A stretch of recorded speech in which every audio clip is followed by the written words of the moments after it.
This was called the Scramble for Africa. By 1914, only two countries remained outside European possession, Liberia in the west and Ethiopia in the east. Britain had seized the lion's share of control.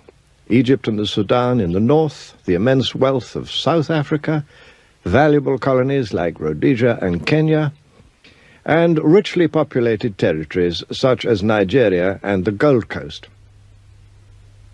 France had invaded Algeria in the 1830s.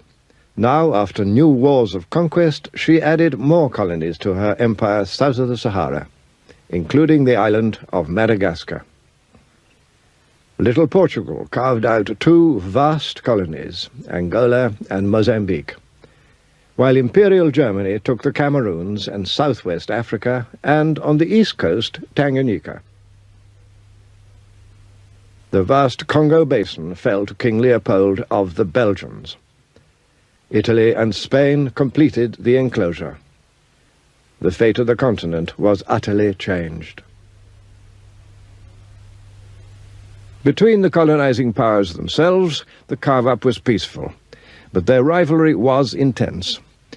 In 1884, a Congress of the competing governments met in Berlin to settle their disputes. Germany's Iron Chancellor Bismarck was there. And active behind the scenes was the ambitious Belgian king. He spoke for them all when he said, "I am determined to get my share of this magnificent African cake." Any power that could occupy African soil could effectively claim it.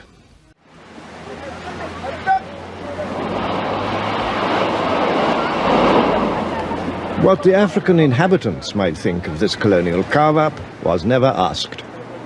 The European idea, in the words of one British governor, was to seize African territory and then, as much as possible, rule the country as if there were no inhabitants.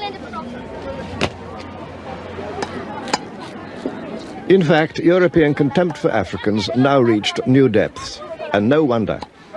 For how otherwise than by asserting that Africans were helpless children, lazy savages, could Christian Europe justify taking their countries away from them?